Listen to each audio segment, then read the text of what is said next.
بسم اللہ الرحمن الرحیم وبہ نستعین سبحانک لا علم لنا الا ما علمتنا انک انت العلیم الحکیم الحمدللہ رب العالمین والصلاة والسلام علی سید المرسلین وعلی آلہ وصحبہ اجمعین ومن تبعهم بإحسان الى یوم الدین.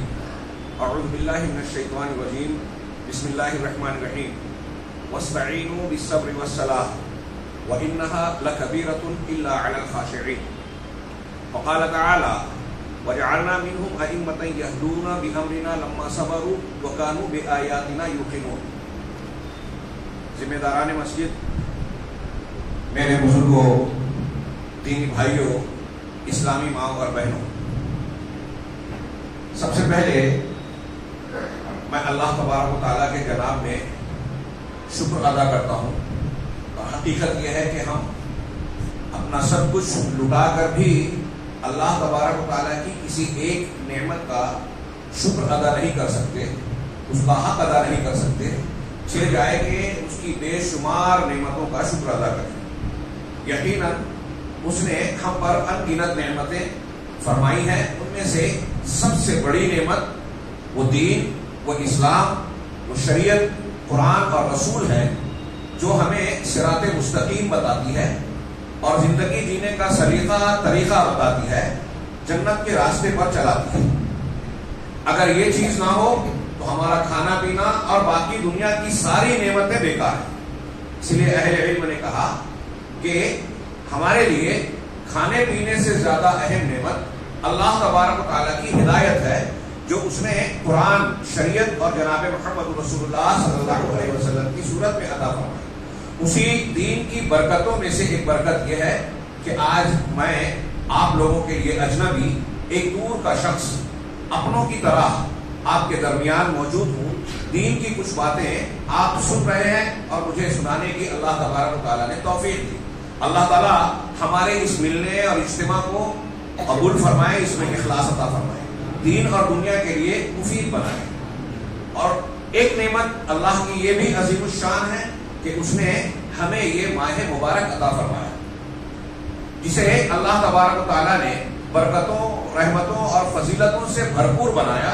اس مہینے میں بھی یہ آخری عشرہ جس سے ہم گزر رہے ہیں، یہ پورے سال کے تمام ایام کی راتوں میں سب سے زیادہ عظمت والی راتیں یہ آخری عشرے کی راتیں ہیں، بطور خاص طاق راتیں.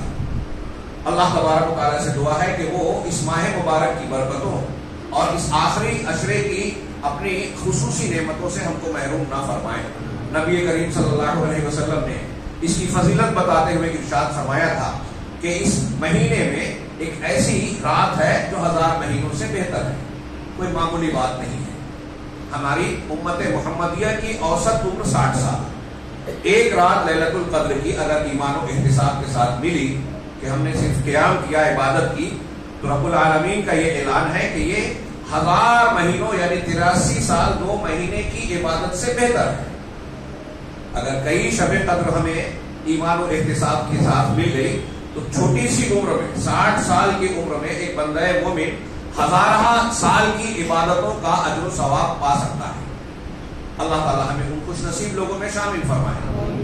آج میں آپ حضرات کے درمیان جو حاضر ہوا ہوں، تو اس مناسبت سے مجھے ایک خلجان تھا کہ موقع اور محل کی مناسبت سے رانی بنور میں کون سا عنوان لیا جائے. ایک بہت عام سا عنوان جو ہمیں عام لگے گا لیکن بہت ہی خاص ہے اور زندگی کے ہر موڑ پر جس کی ہمیں ضرورت ہے، میں نے اسے بیان کرنا بہتر سمجھا. مختصر سے وقت میں کچھ باتیں عرض کرنا چاہوں گا. اللہ تبارک و تعالیٰ اخلاص دے، ہمارے اور آپ کے لیے مفید بنائے. محترم حاضرین، ہماری یہ زندگی دنیا میں جو گزر رہی ہے، یہ مختلف قسم کے مسائل سے گھری ہوئی ہے. پریشانیاں ہیں، بیماریاں ہیں، مشکلات ہیں، بہت سارے ایسے مسائل جو ہمارے گھر میں، اندرون میں ہیں، ہمارے اپنے اندر ہیں، رشتے اور تعلقات میں ہیں، دنیا کے دوسرے معاملات میں ہیں، معاشی اعتبار سے، سیاسی اعتبار سے، خارجی طور سے ہمارے سامنے بہت بڑے چیلنجز، مسائل، مخالفتیں. اور بطور خاص مسلمان آج دنیا کی ہر مسلم مخالف طاقت کا پہلا نشانہ، مسلمانوں میں وہ طبقہ، سارے مسلمان نشانہ ہے، اور مسلمانوں میں وہ طبقہ جو خالص اسلام کا علم بردار ہے، جس کے پاس قرآن و حدیث والا دین ہے. مسلمانوں میں بہت سے لوگ جانے یا نہ جانے، کافروں میں بہت سے لوگ یہ جانتے ہیں کہ اصلی اسلام ان کے پاس ہے. اسی لیے امریکہ، یورپ اور عالمی طاقتیں جو مسلمانوں کی اسٹڈی کرواتی ہیں، ان کے یہاں یہ بات آج تحریر ہے جو بے نقاب ہو چکی ہے منظر عام پر اور ریکارڈ پر آ چکی ہے. وہ کہتے ہیں کہ ہمارے دین کو دینی، مذہبی، ثقافتی جنگ میں سب سے زیادہ جس دین سے خطرہ ہے وہ مسلمانوں سے ہے، اور مسلمانوں میں اس طبقے سے جو اپنے آپ کو اہل الحدیث، سلفی، ابو بکر صدیق اور عمر فاروق کے دین کا علم بردار کہتا ہے. اس دین سے ہمارے دین کو خطرہ ہے، ان کی تہذیب سے ہماری ثقافت و تہذیب کو خطرہ ہے. یہ دنیا پر ہمارے چھا جانے کے خواب میں سب سے بڑی رکاوٹ ہے. لہذا تمام ادیان باطلہ ہی نہیں، ان لوگوں کے لیے بھی جو ہمارے مخالف ہیں اسلام کے نام پر، اہل بدعات اور خرافات، اہل اہوا، وہ بھی اہل حدیثوں کو یا قرآن و سنت کے ماننے والوں کو ہر موقع پر نشانہ بناتے ہیں. یہ سارے مسائل وہ زندگی سے متعلق ہوں، دین سے متعلق ہوں، معیشت سے متعلق ہوں، ہمارے ازدواجی زندگی، اخلاقی معاملات، جہاں جہاں مختلف مسائل اور بیماریاں ہیں، اللہ تبارک و تعالیٰ کے دین کی روشنی میں جب ہم اس کا مطالعہ کرتے ہیں تو ہمیں دو باتیں نظر آتی ہیں کہ ایک تو یہ دنیا اللہ تعالیٰ نے بطور آزمائش ہمیں عطا فرمائی ہے. دنیا کی زندگی، الذی خلق الموت والحیات لیبلوکم ایکم احسن عملا، جس نے موت و حیات کو پیدا کیا تاکہ تم کو آزمائے کہ کون تم میں سے عمل کے اعتبار سے بہتر ہے. سورہ بقرہ کی بڑی مشہور آیت ہے. اللہ نے فرمایا وَلَنَبْلُوَنَّكُمْ بِشَيْءٍ مِّنَ الْخَوْفِ وَالْجُوعِ وَنَقْصٍ مِّنَ الْأَمْوَالِ وَالْأَنفُسِ وَالثَّمَرَاتِ، کہ ہم تمہیں ضرور آزمائیں گے. ہر انسان، ہمارا مرد اور خواتین، مائیں بہنیں سن رہے ہیں، ہر انسان اللہ کی اس کلام کا مخاطب ہے. ہم لوگ کہ اللہ کہہ رہا ہے ہم سے کہ ہم ضرور آزمائیں گے. یعنی یہ طے ہے کہ دنیا میں مشکلات، پریشانیاں، زندگی کے نشے کو فراز آنا ہی ہے. آپ ہمیشہ ہنستے نہیں رہ سکتے، رونا بھی پڑے گا. سکھ ہی سکھ نہیں ہوگا، دکھ بھی ہوگا. چین، سکون اور بغیر کسی غم و اندوہ کی زندگی کے لیے اللہ نے جنت بنائی ہے، دنیا اس کے لیے نہیں ہے. تو یہاں پریشانیاں آنی ہی ہیں. عام طور سے ایک تو پہلو یہ ہے کہ یہ آزمائش ہوگی. دوسرا پہلو کبھی کبھی یہ ہوتا ہے کہ اس کائنات میں، دنیا میں اللہ تبارک و تعالیٰ کا مکافات عمل کا قانون رائج ہے. یعنی عمل کا بدلہ جیسی کرنی ویسی بھرنی. یہ ہم دیکھتے ہیں، مشاہدہ کرتے ہیں.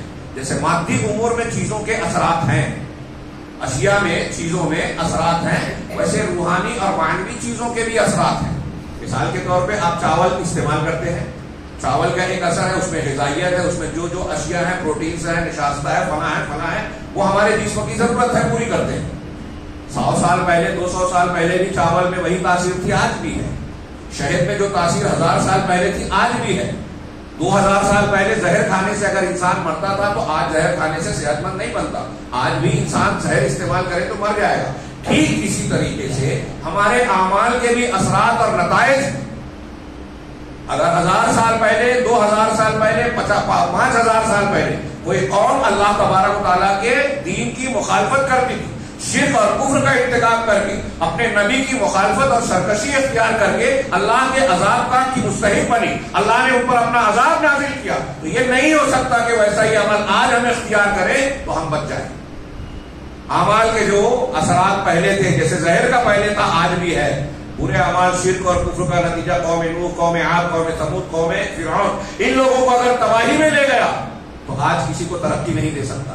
یہ بالکل فیکٹ ہے، صاف ستھری حقیقت ہے. مکافات عمل کا یہ قانون نافذ ہے.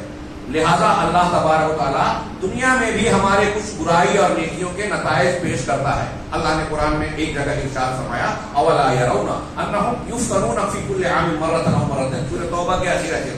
کیا یہ دیکھتے نہیں کہ سال میں 1-2 مرتبہ آزمائے جاتے ہیں، فتنے میں پڑتے ہیں، ولا یتوبون، پھر بھی توبہ نہیں کرتے، ولا هم یذکرون، اور نہ یذکرون، اور نہ ہی نصیحت حاصل کرتے ہیں، سدھرتے نہیں ہیں. یعنی اس کا مطلب یہ ہوا کہ جو فتنے پریشانیاں آتی ہیں یہ ہم کو اللہ کی طرف سے جھنجھوڑتی ہیں، بیدار کرتی ہیں. جاگ جاؤ، اپنے خواب غفلت سے باہر آ جاؤ اور اللہ تبارک و تعالیٰ کی طرف پلٹو، توبہ کرو، گناہوں سے معافی مانگو، گڑ گڑاؤ. اگر کہیں طوفان آیا، کہیں کسی پر مصیبت آ رہی ہے، ابھی ہم خبریں پڑھ رہے ہیں کہ مسلمانوں کے گھروں پر بلڈوزر چلائے گئے، بے ہاتھ والے آدمی کے اوپر یہ FIR درج کیا گیا کہ اس نے جلوس پر پتھر چلایا تھا. ہم ایسے بہت سارے عجوبے دیکھ رہے ہیں ہندوستان میں. ہندوستان ہی نہیں پوری دنیا میں مسلمانوں کے خلاف کیا کچھ نہیں ہو رہا ہے. شام کے بچوں کی اگر آپ کہانی دیکھیں کہ مٹی سے کھود کر اپنی بھوک مٹانے کے لیے کیا کیا کھانے پر مجبور ہے. سردی سے بچنے کے لیے ان کے پاس سادھن نہیں ہے, پھر بھی بم برسائے جا رہے ہیں, اور دنیا میں ان کی تصویر دہشت گرد شدت پسند سے پیش کی جاتی ہے. عورتیں, بچے, بوڑھے انتہائی کس کرسی کے حالات میں. فلسطین 60 سال سے زیادہ ہو گیا دنیا کی سب سے زیادہ دہشت گرد اور انتہا پسند حکومت اور قوم کا کہ اتاب کا اور ان کی دہشت گردی کا شکار ہے اسرائیلی اور یہودیوں کی. ہم صرف بیان بازی کرتے ہیں, کان سے سن کر دوسرے کان سے اڑا دیتے ہیں, اور روزمرہ کی اپنی زندگی میں مست ہو جاتے ہیں. غور نہیں کرتے کہ یہ اللہ کے قانون کا نفاذ ہو رہا ہے. دنیا میں ایک پتا بھی اللہ کی مشیت کے بغیر نہیں ٹوٹتا. یہ ہمارا ایمان ہے. کورونا کا کی وبا آئی ہو, آپ اور ہمارے گھر میں اگر کوئی بیمار پڑ گیا ہو, کسی کے ساتھ حادثہ ایکسیڈنٹ ہو گیا, ہاتھ پیر ٹوٹ گیا ہو, کسی کے گھر پر بلڈوزر چل گیا ہو, کوئی بلڈنگ سے فٹ پاتھ پر آ گیا ہو, اللہ کی مشیت کے بغیر نہیں ہو رہا ہے. اب ہمیں غور کرنا ہے کہ اللہ کی یہ مشیت جو ہمارے ساتھ اس طرح معاملات ہو رہے ہیں یہ کس بنیاد پر ہو رہا ہے. بطور آزمائش ہے یا بطور عذاب ہے, مکافات عمل کے ہے. اگر ہم غور کرتے ہیں, میں ادنا سا طالب علم, چھوٹی عقل والا, مجھے تو قرآن و حدیث کی روشنی میں غور کرتا ہوں تو ایسا نظر آتا ہے کہ آزمائش تو ہے ہی, آزمائش سے زیادہ ہم اللہ کو اپنے مکافات عمل کے نتائج, یعنی اعمال کے نتائج اور مکافات عمل کے قانون سے گزر رہے ہیں. دعائیں کر رہے ہیں, اللہ تعالیٰ کہتا ہے ادعونی استجب لکم, مجھ سے مانگو میں دوں گا, دعا قبول کروں گا. ہماری چھوٹی سی مسجد سے لے کے حرم تک دعائیں کر رہے ہیں ہم, لیکن ایسا لگتا نہیں ہے کہ اللہ کی رحمتیں اس طریقے سے اپنے دامن میں ہم کو سمیٹ رہی ہے جس طریقے سے اپنے انبیاء کو بچاتی تھی. اور مومن بندوں کے ہم واقعات پڑھتے ہیں کہ دشمنوں کے مقابلے میں مختلف قسم کی مصیبتوں پریشانیوں میں اللہ کی مدد کس طرح آتی تھی. اور ایسے میں ہمارا نوجوان ایک دوسرے سے شکوہ شکایت کرتا ہے, علماء پر بھکتیاں کستا ہے, چیٹا کشی کرتا ہے. ہمارے یہاں یہ ہو رہا ہے اور علماء یہ کہہ رہے ہیں, تقریروں میں یہ کہتے ہیں, اختلافی باتیں کرتے ہیں, اور وہ یہ کہتے ہیں کہ نیکیاں کرو, مسلمان محاسبہ کرو. ہاں کہیں گے, جو اختلافی باتیں کرتے ہیں, جو مسائل سے ہٹتے ہیں, بدعت و خرافات کی, میں اس کی بات نہیں کہہ رہا ہوں. وہ لوگ جو قرآن و سنت کے ذریعے سے حل پیش کرتے ہیں بالکل بجا ہے. میں یہی کہتا ہوں بار بار, ابھی کچھ دنوں سے دوہرا رہا ہوں یہ بات کہ ہمارے مسلمان یہ شکوے شکایت کرتے ہیں, الزام ایک دوسرے پر ڈالتے ہیں, ذمہ دار جو ہے عوام پر, عوام ذمہ داروں پر, اور یہ سلسلہ بندھا ہوا ہے. ہم یہ محاسبہ نہیں کرتے. ہر شخص اپنے اندر دیکھے کہ مجھے کیا کرنا چاہیے تھا جو میں نے کیا یا نہیں کیا. اللہ تبارک و تعالیٰ نے مسلمانوں کی مدد, ترقی, عزت کے کیا گر بتائے ہیں قرآن میں. ترجمہ پڑھ لے تو ایک عام آدمی بھی سمجھ لے, اس کے لیے بہت بڑی قابلیت کی ضرورت نہیں. اللہ تبارک و تعالیٰ نے کون سی باتیں بیان فرمائی ہیں جو بتاتی ہیں کہ آپ ایسا کرو گے تو اللہ کا عذاب اور پکڑ آئے گا. یہ بھی کوئی ڈھکی چھپی بات نہیں ہے. اب ہم اپنے ان چیزوں کا مشاہدہ, معائنہ, محاسبہ نہ کریں اور الزام تراشیاں کریں. شرک کر رہے ہیں, بدعت کر رہے ہیں, کبیرہ گناہ کر رہے ہیں, سودی لین دین کر رہے ہیں, رشتے کاٹ رہے ہیں, ماں باپ کے ساتھ بدسلوکیاں کر رہے ہیں, بیوی کا حق مار رہے ہیں, اپنے ماتحتوں پر ظلم کر رہے ہیں. کیسے اللہ کی مدد آئے گی؟ قرآن نے ان گناہوں پر الگ الگ مقامات پر لکھا ہے کہ اگر ایسا ہوگا تو اللہ سے اعلان جنگ کر دو. اگر ایسا ہوگا تو اللہ تمہاری مدد نہیں کرے گا شرک کرنے والوں کی. اگر بدعت و خرافات ہوگی تو یہ گمراہی ہے, گمراہ لوگوں کی اللہ مدد نہیں کرے گا. ساری وہ چیزیں جو اللہ کے عذاب کو دعوت دیتی ہیں وہ ہم اختیار کریں اور امید یہ رکھیں کہ پروردگار کی مدد آئے گی. بات تھوڑی پھیل گئی تمہیدی طور سے. میں یہ عرض کرنا چاہتا تھا کہ یہ جتنی پریشانیاں, مصیبتیں اور معاملات آ رہے ہیں اس میں اگر دیکھیں تو شریعت کا ایک معاملہ اللہ تبارک و تعالیٰ نے, یہ جو میں نے ایک آیت پڑھی, 2 آیتیں پڑھی 2 مقام سے, اس میں حل ہے. ایک حل, پورا نہیں لیکن کافی کچھ. اللہ نے مسلمانوں سے کہا وَاسْتَعِينُوا بِالصَّبْرِ وَالصَّلَاةِ وَإِنَّهَا لَكَبِيرَةٌ إِلَّا عَلَى الْخَاشِعِينَ, کہ تم مدد مانگو, مدد حاصل کرو. پریشانیاں ہیں, مصیبتیں ہیں, بیماریاں ہیں, تکلیف ہے, گھر میں ہے, باہر ہے, دشمنوں سے ہے, مخالفین سے ہے, سنگیوں سے ہے, عالمی طاقتوں سے ہے. مدد کہاں سے ملے گی؟ ذریعہ کسے بنانا ہے؟ اللہ نے کہا وَاسْتَعِينُوا بِالصَّبْرِ, استعانت کرو. وسیلہ لگانا, وسیلہ بنانا جو شریعت میں جائز ہے وہ 3 ہے. اللہ کے اسماء الحسنہ کا، نیک ناموں کا، بہترین ناموں کا، اس کی صفات رعیہ کا. وَلِلَّهِ الْأَسْمَاءُ الْحُسْنَى فَادْعُوهُ بِهَا. اللہ کے اسماء الحسنى ہے، اللہ کو ان ناموں کے ذریعے سے پکارو. اے اللہ تو تواب ہے، میری توبہ قبول کر. تو غفار ہے، غفور ہے، تو مجھے بخش دے. تو رحمان و رحیم ہے، تو مجھ پر رحم فرما. اللہ کے ناموں سے اس کو پکارو. یہ ایک وسیلہ جائز ہے، سب سے بہترین وسیلہ. دوسرا وسیلہ اپنے اعمال صالحہ کا. 3 غار والے غار میں پھنس گئے، غار کے دہانے پہ جو ہے پتھر آ گیا، اندر اپنے 3 اعمال کا ذکر کر کے دعا مانگی. یہ دلیل کے طور پر میں اشارہ کر رہا ہوں، وقت نہیں ہے. ہر ایک نے دعا کی، تھوڑا تھوڑا پتھر سرکا اور نکل گئے. اعمال کا وسیلہ لگایا. قرآن نے کئی مقامات پر ربنا اننا سمعنا کیا ہے ربنا اننا سمعنا منادی ینادی للایمان فآمنا. یہاں ایمان اور اپنے اطاعت و فرما برداری کو وسیلہ بنا کر اللہ سے مانگا گیا. اور اس کے اپنے اعمال کے بدلے میں مانگنا ہے تو دنیا کی بجائے آخرت کی چیزیں مانگنا زیادہ بہتر ہے، مغفرت، رحمت وغیرہ. تیسرا جو جائز وسیلہ ہے اعمال صالح، تیسرا یہ ہے کہ آپ کسی نیک زندہ متقی پرہیزگار آدمی سے جا کے دعا کی درخواست کریں. شرابی کبابی حرام خور سے نہیں کہ اس کو جا کے کہیں دعا میں یاد رکھنا، وہ کہے گا کہ میں بہت پہنچا ہوا ہوں. اس سے نفرت کا اظہار کرنا ہے. جب آپ اس سے دعا کی درخواست کرو گے تو اس کی عزت بڑھا ہے. اس کی اصلاح کرنا ہے تو اصلاح کا طریقہ اختیار کریں. بہرحال متقی پرہیزگار زندہ. تو جو اس میں دوسرا جائز وسیلہ ہے اعمال صالحہ کا، یہاں اسی کا ایک ذکر ہے کہ اپنے اعمال میں صبر اور صلاۃ، صبر اور نماز کے ذریعے سے مدد طلب کرو، مدد لو. جو پریشانیاں ہیں زندگی کے، نشے و فراز ہیں، مشکلات ہیں، اس میں کس سے مدد لینا ہے؟ صبر اور صلاۃ سے. نبی کریم صلی اللہ علیہ وسلم کے بارے میں آتا ہے، آپ پڑھیں کہ جب آپ کو کوئی مسئلہ درپیش آتا، دقت، پریشانی، مصیبت یا کوئی گھبراہٹ کا معاملہ مسلمانوں کے لیے، فوراً آپ نماز پڑھنے کے لیے جاتے ہیں. نماز سے سکون حاصل کر رہا. اب ہمارے نوجوانوں کو بولو، ارے کہاں ہم کو ہمارے گھر پہ بلڈوزر چل رہا ہے، مولوی صاحب نماز پڑھنے کے لیے کہہ رہے ہیں. نماز کو اس سے کیا تعلق؟ میں ان سے پوچھوں نبی کریم صلی اللہ علیہ وسلم کو آپ کیا کہو گے؟ فاطمہ آپ کی دختر لخت جگر گئی کہ میرے ہاتھ میں چھالے پڑ گئے، غلام دے دو. نہیں تھے، واپس آئے رات میں. اللہ کی بخاری کی لمبی حدیث ہے، میں یاد دلا رہا ہوں، آپ سب سن چکے ہیں، پورا واقعہ بیان کرنے کی ضرورت نہیں. اللہ کے رسول نے آ کے رات میں کیا کہا؟ کیا میں تم کو ایک ایسا عمل بتاؤں جو تمہارے لیے غلام اور نوکر سے بہتر ہے؟ کہا جب بستر پر سونے کے لیے آؤ تو 33 مرتبہ سبحان اللہ، 33 مرتبہ الحمدللہ، 33 مرتبہ 34 مرتبہ اللہ اکبر کہو.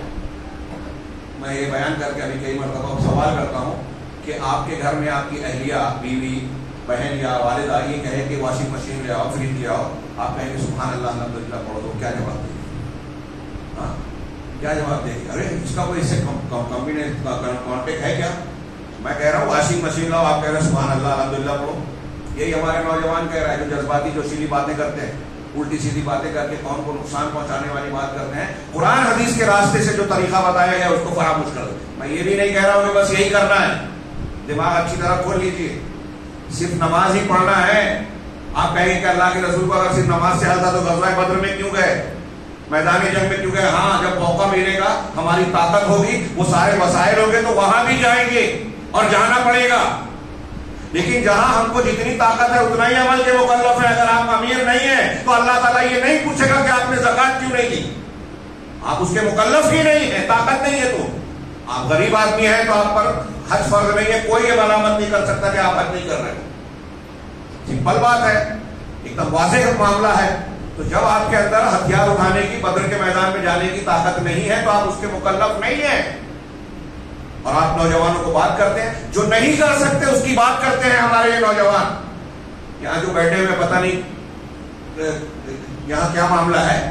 ایسی تنظیمیں، ایسے معاملات جو ہمارے نوجوان جڑتے ہیں نا، یہ لکھ لیجئے کہ وہ غیر مسلم ہماری طاقتوں کے بھیجے ہوئے ایجنٹ ہیں. ان کو معلوم ہو کہ نہ معلوم ہو، وہ سمجھ رہے ہیں ہم دین اسلام اور مسلمانوں کی خدمت کر رہے ہیں. یہ لانچ کیے ہوئے ہیں، جیسے داعش بنائی ہوئی تھی امریکہ، یورپ اور برطانیہ اور موساد کی، یعنی اسرائیل کی.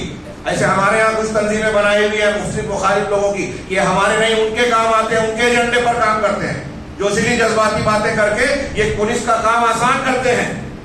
اور ان میں سے جو گرفتار ہوتا ہے اپنے والد کی جمع پونجی کو بھی ختم کرتا ہے، اپنے آپ کو بھی جیل میں بند کرواتا ہے اور اپنی اولاد کے لیے بھی نقصان دہ بنتا ہے. فائدہ کچھ نہیں دیتا، قوم کو نقصان پہنچاتا ہے.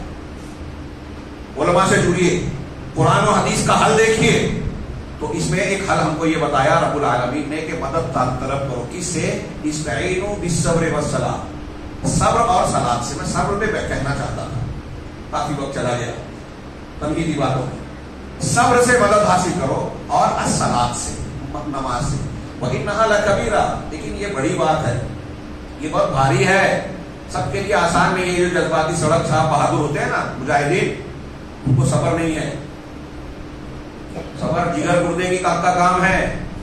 یہ بہادری ہے کہ صبر اور نماز سے مدد آتی. یہ بہت، اللہ نے کہا انہا لکبیرۃ الا علی الخاشعین، یہ کبیرہ بہت بھاری چیز ہے، مگر کن لوگوں پر آسان ہے؟ جو اللہ کی خشیت رکھتے ہیں، خاشعین، اللہ سے ڈرنے، خشوع اور عاجزی رکھتے ہیں اپنے اندر، جن کے اندر اللہ کی کے سامنے جھک جانے کی صلاحیت ہے، مانتا ہے، ان کے لیے آسان ہے. ابھی اس پر ہم بعد میں ابھی اور آئیں گے. ایک طرف یہ کہ مصیبتوں میں صبر اور نماز سے مدد حاصل کرو، دوسری طرف میں نے جو دوسری آیت پڑھی اس میں صبر کو اور یقین کو اللہ تبارک و تعالیٰ نے لوگوں کی پیشوائی، سرداری اور امامت کا بنیادی عنصر قرار دیا. میں نے پڑھا تھا کہ وَجَعَلْنَا مِنْهُمْ أَئِمَّةً يَهْدُونَ بِأَمْرِنَا، کہ ہم نے ان لوگوں میں سے کچھ کو ائمہ بنایا، پیشوا بنایا، سردار بنایا. کیسے بنایا؟ یہدونا بِأَمْرِنَا، وہ پیشوا اور سردار ہمارے حکم کے مطابق لوگوں کی رہنمائی کرتے تھے. کب بنایا ان کو ائمہ سردار؟ کس صلاحیت کی بنیاد پر؟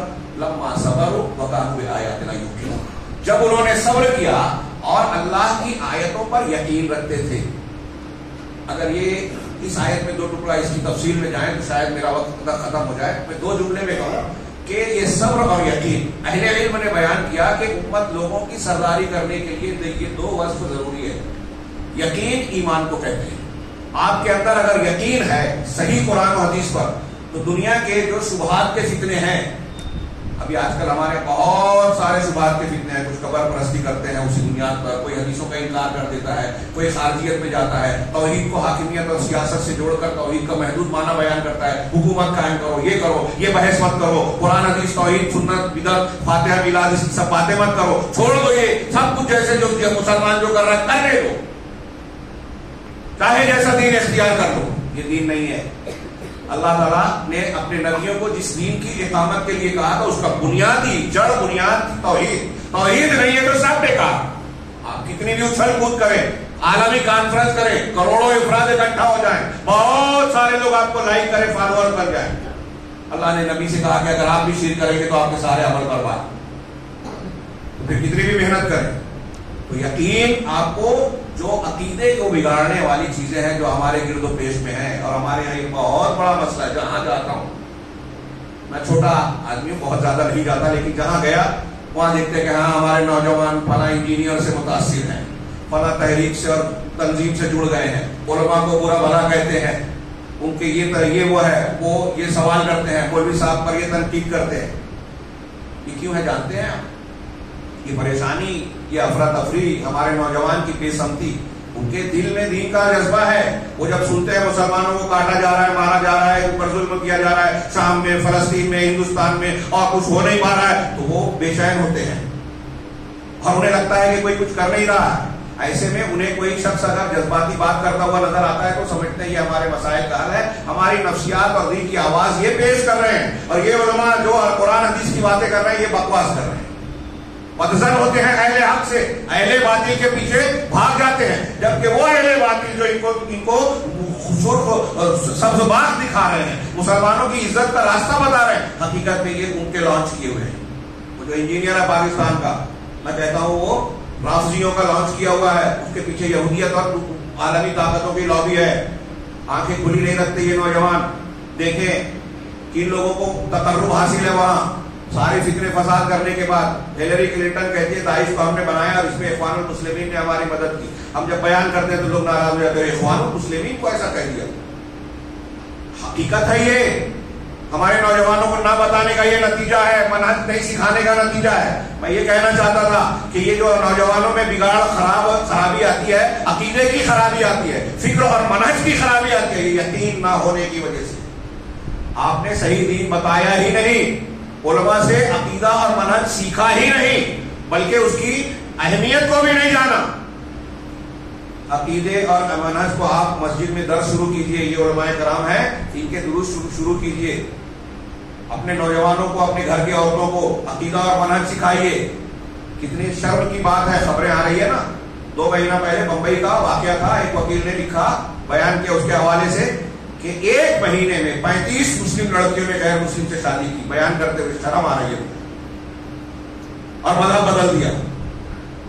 معمولی بات ہے یہ, ہمارے لیے قبول کرنے والی بات ہے, ہماری غیرت گوارا کر رہی ہے اسے. 35 1 مہینے میں صرف بمبئی شہر میں. اور جو خبریں اس سلسلے میں آ رہی ہے, بیان بازی کی جا رہی ہے, ہم اس کو پھیلا کر فارورڈ کر کے خوف دہشت پھیلاتے. ڈرنے کی ضرورت نہیں ہے, اپنے آپ کو سدھارنے کی ضرورت ہے, اللہ سے جوڑنے کی ضرورت ہے, اور اس کے لیے سب سے پہلی بنیاد ہے کہ یقین پیدا کریں, توحید اور اللہ کا ایمانیات میں مضبوطی لائیں. یہ قیادت کرنے والوں کی بنیادی صفت. اور دوسری, یقین جب ہوگا تو آپ کا عقیدہ نہیں بگڑے گا, فکر اور منہج خراب نہیں ہوگی.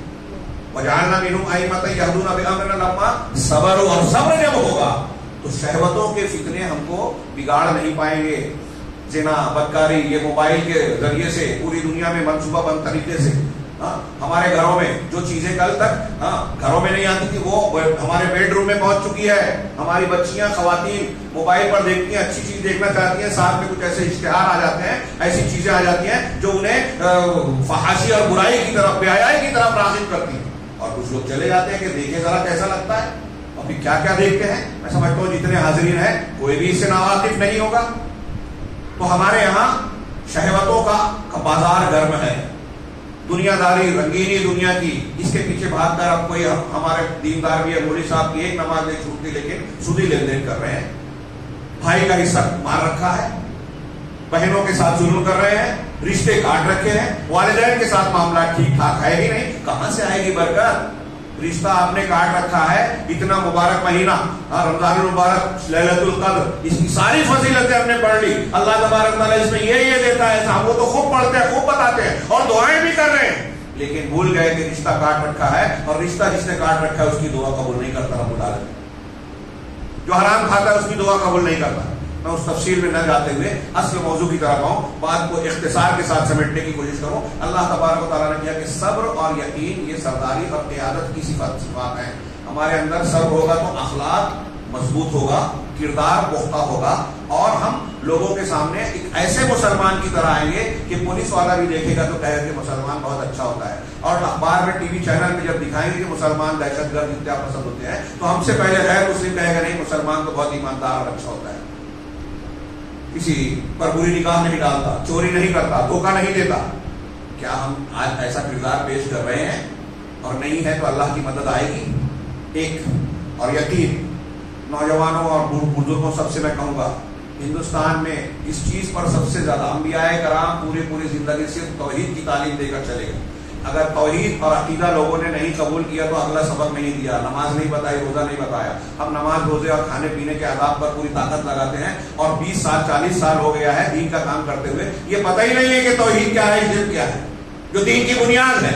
اب ساری فضیلتیں جان کے ہم عمل کر رہے ہیں, لیکن شرک ہے, عقیدہ صحیح نہیں ہے, یقین نہیں ہے, تو یہ بھی ایک خرابی آتی ہے کہ دنیا کی چمک نظر آئی تو ہماری بچی غیر مسلم سے شادی کر دی, دنیا کی چمک آئی تو ہمارا لڑکا گلیمر کو دیکھ کر ایلومیناتی اور یہودیوں کی سازش کا شکار ہو کے ان کی تنظیم میں چلا گیا. ایک مسلمان گھر کا آدمی بولا جھوپڑے سے بلڈنگ میں آ رہا ہوں, گاڑی مل رہی ہے تو میں جا کے موسیقار بن گیا.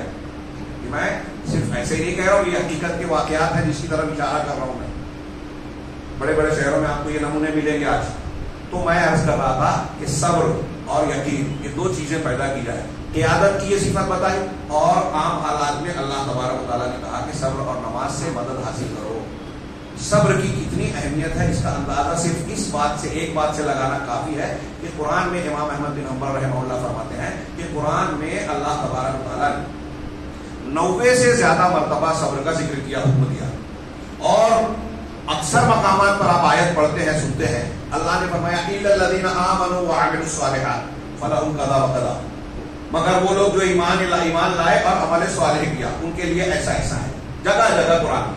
سورہ ہود میں ایک جگہ اللہ نے فرمایا اِلَّا الَّذِينَ صَبَرُوا وَعَمِلُوا الصَّالِحَاتِ, آمنوا کی بجائے کیا کہا؟ صبروا. جو لوگ مگر وہ لوگ جنہوں نے صبر کیا اور صالح عمل کیا ان کے لیے ایسا ایسا ہے، اجر ہے، مغفرت ہے۔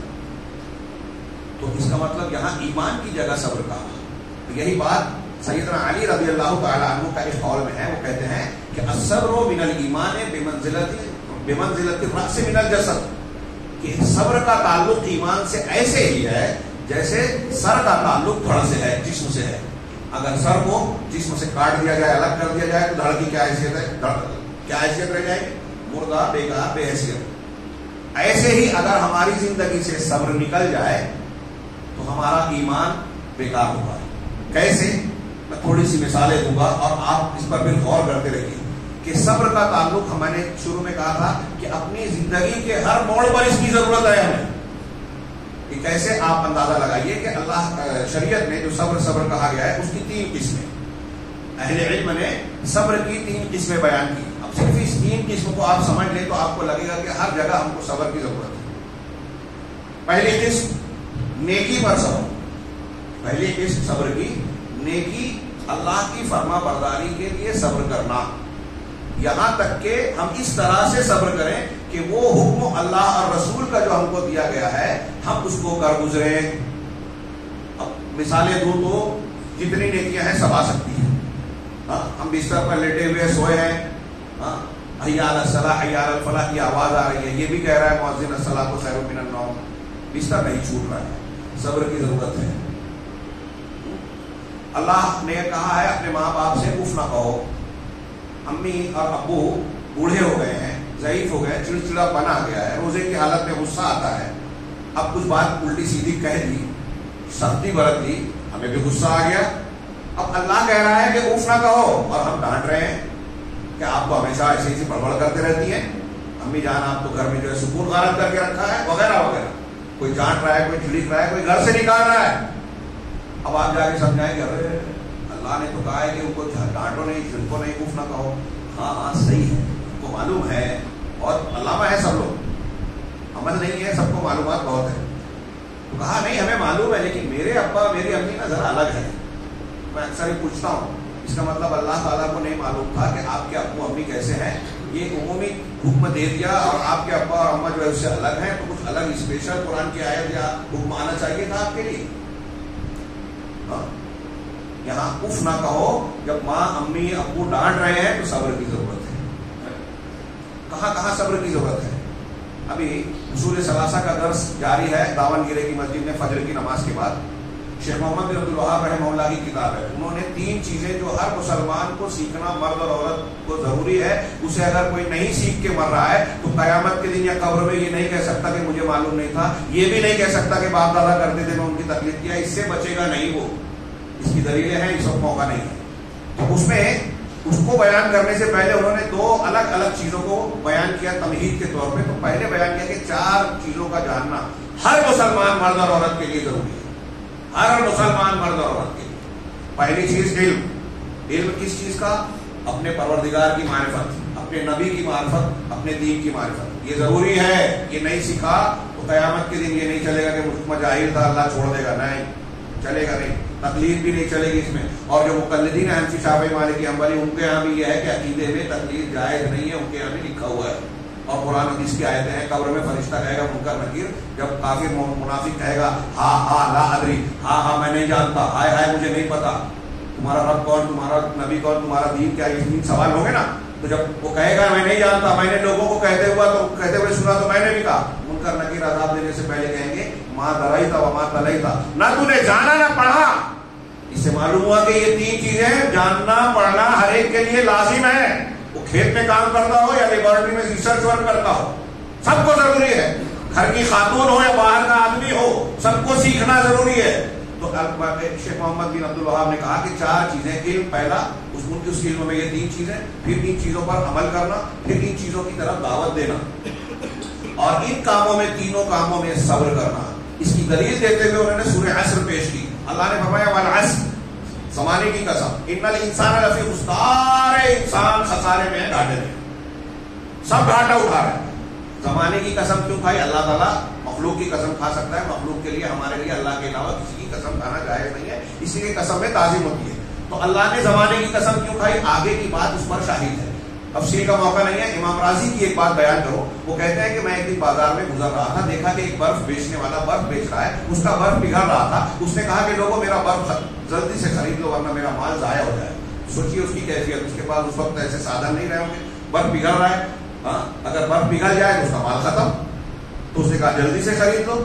تو امام راضی کہتے ہیں اس کی یہ کنڈیشن اور کیفیت دیکھ کر مجھے والعصر کی قسم کا معنی سمجھ میں آیا. وہ کیسے؟ وہ اس طرح کہ میں نے اندازہ لگایا کہ جیسے برف پگھل رہا ہے اس شخص کی کا راس المال اصل مٹیریل جو ہے وہ ضائع ہو رہا ہے, ختم ہو رہا ہے. ایسے ہی دنیا میں جو اللہ نے ہم کو اور آپ کو زندگی دی ہے, یہ موقع دیا ہے, ہر شخص کے لمحات دھیرے دھیرے پگھل رہے ہیں برف کی طرح. ہم میں سے ہر شخص اپنی قبر اور اپنی موت کی طرف بڑھ رہا ہے. ہر لمحہ ہماری زندگی کا پیریڈ جو اللہ نے مقرر کیا وہ کم ہوتا جا رہا ہے اور ہم موت کی طرف بڑھتے جا رہے ہیں. اب اس کم ہوتے لمحات کو اگر ہم نے اچھے کام کے لیے استعمال نہیں کیا تو ہم گھاٹا اٹھا رہے ہیں. الا الذین آمنوا, سوائے ان کے جو ایمان لائے. گھاٹے سے کون بچنے والا ہے؟ جو ایمان لائے. ایک ایمان علم کے ساتھ جڑا ہوا ہے, ہدایت صحیح علم ایمان ہے. جو ایمان لایا, ہمارے یہاں یہ بات سب کرتے ہیں, بہت سارے اہل بدعت بھی کرتے ہیں, لیکن ایمان کو سمجھے ہی نہیں ہے. اب میں یہی کہتا ہوں کہ یہ شکوہ شکایت کر رہے ہیں نا, بلڈوزر چل گیا, یہ ہو گیا, اللہ کی مدد نہیں آ رہی ہے. پہلے ایمان سیکھیں تو صحیح.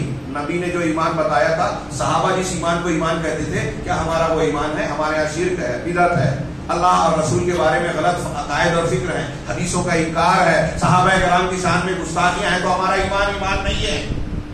ایمان سمجھے پہلے. جو ایمان لائے, عمل صالح کیا. عمل صالح وہ ہے جس میں اخلاص ہو, نبی کی سنت کے مطابق ہو, تبھی قبول ہوگا. سنت کے خلاف آپ کا کتنا بھی بڑا عمل ہے, آپ گردن کٹا دو, سنت کے خلاف ہے اگر تو قبول نہیں ہے. تو جو ایمان لایا, عمل صالح کیا, وتواصوا بالحق, اور حق کی تلقین کی, ایک دوسرے کو حق بتایا, امر بالمعروف نہی عن المنکر. اس میں وہ کوئی ہیج بیج اور یہ کہ چلو ہم کو کیا پڑی ہوئی ہے, آپ کے گھر میں غلطی کر رہے ہیں, آپ کا بیٹا جو ہے نماز نہیں پڑھ رہا ہے, آپ کو بولنے کی فرصت نہیں. جب گناہ عام ہوتا ہے تو اللہ کا عذاب آتا ہے. یہ بھی قرآن حدیث میں بہت واضح واتقوا فتنة لا تصيبن الذين ظلموا منكم خاصہ, اور دوسری آیتیں اللہ کے رسول نے مثال دی ہے, ہمارا سماج کشتی کی طرح ہے. نیچے والا اگر پیدے میں سوراخ کر رہا ہے, اوپر والے اگر نہیں رکیں گے, اب سوراخ ہو گیا کشتی میں اور کشتی ڈوبے گی تو صرف نیچے والے نہیں ڈوبے گی, اوپر والے بھی ڈوبے گی. اب ڈوبنے سے بچنا ہے تو نیچے والوں کو کشتی میں سوراخ کرنے سے روکنا ضروری ہے. ایسے ہی ہمارے سماج میں گناہ کرنے والوں کو روکنا ضروری ہے اگر ہم اپنے آپ کو بچانا چاہتے ہیں اللہ کے عذاب سے. تو حق کی تلقین کرتے ہیں ایک دوسرے کو, اور ان چیزوں میں جو مخالفت ہوتی ہے, دقت پریشانی ہوتی ہے, آپ ایمان, عمل صالح اور دعوت کا کام جب کریں گے تو مخالفت ہوگی, لوگ لڑیں گے, آپ پر الزام لگائیں گے, آپ کو برا بھلا کہیں گے. ایک آدمی شراب پیتا ہے, آپ اس سے کہیں گے شراب مت پیو, یہ حرام ہے, تو برا لگے گا نا. اس کی نفس کی خواہش, لذت, اس کو جس میں مزہ آ رہا ہے آپ اس سے روک رہے ہو. وہ ٹی وی دیکھ رہا ہے, موبائل دیکھ رہا ہے, اس میں اس کو مزہ آ رہا ہے غلط چیزوں کو دیکھنے میں, آپ منع کر رہے ہو. تو جو اچھی بات بتاتا ہے, برے آدمی کو وہ چیز بری لگتی ہے, اس لیے فطری بات ہے کہ اس پہ وہ مخالفت کرے گا, اس سے دشمنی بول لے گا, اس کو روکنے کی کوشش کرے گا. ضرورت پڑے گی صبر کی. وتواصوا بالصبر. چوتھی چیز جو سیکھنا ضروری ہے, سورہ عصر میں کہا کہ ایک دوسرے کو صبر کی تلقین کرتے ہیں. سب سے زیادہ ہر دین کے ہر معاملے میں صبر کی ضرورت ہے. سب سے زیادہ نیکی کا حکم دینے اور اس سے زیادہ برائی سے روکنے میں صبر کی ضرورت پیش آتی ہے. اس سلسلے میں نبی پاک صلی اللہ علیہ وسلم کا اسوہ دیکھیے, مکی زندگی میں کیسا صبر کیا. ہم سوچ نہیں سکتے, آج چھوٹی سی باتوں پہ ہم بلبلا جاتے ہیں. سوچئے تھوڑی دیر کے لیے جو آج شکوہ کرتے ہیں, بلڈوزر چل رہا ہے, مولوی صاحب کچھ نہیں کر رہے ہیں, اللہ کے نبی صلی اللہ علیہ وسلم گزر رہے ہیں. حضرت سمیہ رضی اللہ تعالیٰ عنہ, عمار بن یاسر کی والدہ, ایک خاتون, ایک عورت, اس کو ابو جہل نے باندھ رکھا ہے. مکہ کے سرداران سزا دے رہے ہیں, ان کے والد یاسر بھی بندھے ہوئے ہیں, عمار بھی ظلم کا نشانہ ہے, باندھ کر ان کو کوڑے مارے جا رہے ہیں, تھپڑ مارے جا رہے ہیں. ابو جہل کہہ رہا ہے وقت کا سب سے بڑا سردار, پہلوان, ہم اس سے زیادہ کمزور ہے کیا موجودہ حکومت کے مقابلے. سمیہ کی حیثیت سے وہاں کھڑی تھی, بتائیے, رضی اللہ عنہا. ظلم کر رہا ہے, کہہ رہا ہے کہ ہمارے شرک کرو, ہمارے معبودوں کے کلمہ پڑھو جیسے پہلے پڑھتے تھے, محمد کے دین کو چھوڑو. سمیہ نے کہا نہیں ہو سکتا, ہم نے لا الہ الا اللہ کی حقیقت جان لی. نبی کریم صلی اللہ علیہ وسلم کا گزر ہوا, صحیح روایتیں اٹھا کے دیکھیے, آپ گزرے وہاں سے, آپ نے دیکھا کہ سمیہ بندھی ہوئی ہیں, کیا کیا آپ نے؟ تسلی دی, اور کیا کہا؟ صبر یا آل یاسر موعدکم الجنہ. یہ جو میں صبر کی بات کر رہا ہوں، استعینوا بالصبر. اللہ کے رسول نے بھی سمیہ کو اس حالت میں، اللہ کے رسول اس وقت اس کنڈیشن میں نہیں تھے کہ مکہ کے سرداروں کو، ابو جہل کو روک سکے ان کے ظلم سے، لیکن مظلوم کو، اپنے ساتھی کو تسلی دی اور کہا اے آل یاسر صبر کرو، موعدکم الجنہ، تمہارا وعدے کا مقام جنت ہے. اور کیا ہوا پھر؟ بعد میں پھر ابو جہل آیا، اس نے کہا کیا واپس ہمارے اپنے دین میں آتے ہو یا تم کو مار ڈالا جائے؟ کہا کوئی بات نہیں ابو جہل، تجھ کو جو کرنا ہے کر لے، رسول کی زبانی ہم نے جنت کی بشارت سنی ہے، اب تجھے کیسا بھی ظلم ڈالے. ہم جانتے ہیں کہ شرمگاہ پر، ان کے شرمگاہ پر برچھی مار کے ان کو شہید کیا گیا، اسلام کی پہلی شہیدہ خانم. صبر اور قربانی کی کتنی بڑی مثال ہے. خود نبی کریم صلی اللہ علیہ وسلم مکہ والوں سے مایوس، کیا نہیں کیا گیا آپ کے خلاف، آپ کو پاگل، جادوگر اور کیا کیا نہیں بولا گیا، راستوں میں کانٹا بچھانا، آپ کے گھر کھانا پک رہا ہے ہانڈی میں جو ہے اوج ڈال دینا، نماز میں آپ سجدے میں آپ کے اوپر جو ہے وہ اونٹ کا چمڑا ڈال دینا، اوج ڈال دینا، آپ کے گلے میں چادر ڈال کے کھینچنا. ابوبکر صدیق اگر نہ آتے تو دم گھٹا جا رہا تھا. اور حضرت ابوبکر صدیق نے کہا اتريدون ان تقتلوا رجلا يقول ربي اللہ، ایک آدمی کو تم اس لیے قتل کرنا چاہتے ہو کہ وہ کہتا ہے میرا رب اللہ ہے، صرف یہ جرم ہے اس کا. آپ ان سے مایوس ہو کے طائف جاتے ہیں. بخاری میں پڑھیے روایت، حضرت عائشہ نے پوچھا آپ سے، ام المومنین نے، اللہ کے رسول کیا احد سے بھی زیادہ سخت دن آپ پر کوئی آیا؟ معاملہ صرف واقعہ سننے کا نہیں ہے، ہمارے نمونے اور عبرت کا ہے. یہ جو بات کر رہے ہیں اس کا نمونہ مل رہا ہے، ثبوت مل رہا ہے. اب اللہ کے حضرت عائشہ نے پوچھا کہ اللہ کے رسول کیا احد سے بھی زیادہ، جس میں آپ کے دانت ٹوٹ گئے، شہید ہو گئے، خود کی کڑیاں آپ کے رخسار مبارک میں گال میں پھنس گئی، چہرہ خونالود ہو گیا، گھٹنے پھوٹ گئے، اس سے بھی زیادہ سخت دن آیا تھا کیا؟ کہا ہاں. میں جب طائف گیا اور عبد علیل کے بیٹوں کے سامنے اپنے آپ کو پیش کیا، 3 بیٹے تھے، 3 سردار تھے، بہت لمبی روایت ہے. تینوں کو بتایا اپنی نبوت، رسالت، قرآن کی آیتیں. مذاق اڑایا ان لوگوں نے، مخالفت کی. اللہ کو تمہیں ملے تھے یہ دونوں بستیوں میں، طائف اور مکہ میں، نہیں مانا. اللہ کے رسول نے ان سے گزارش کی کہ ٹھیک ہے تم نہیں لاتے ایمان، لیکن مخالفت تو نہیں کر رہا، لیکن انہوں نے نہیں مانا. طائف میں لوگوں کو پیچھے لگا دیا. واقعہ آپ جانتے ہیں. تھوڑی دیر کے لیے میں کہتا ہوں، آپ نے بہت مرتبہ 50 مرتبہ سنا ہوگا، پڑھا ہوگا. تھوڑی دیر کے لیے اپنے آپ کو وہاں رکھیے.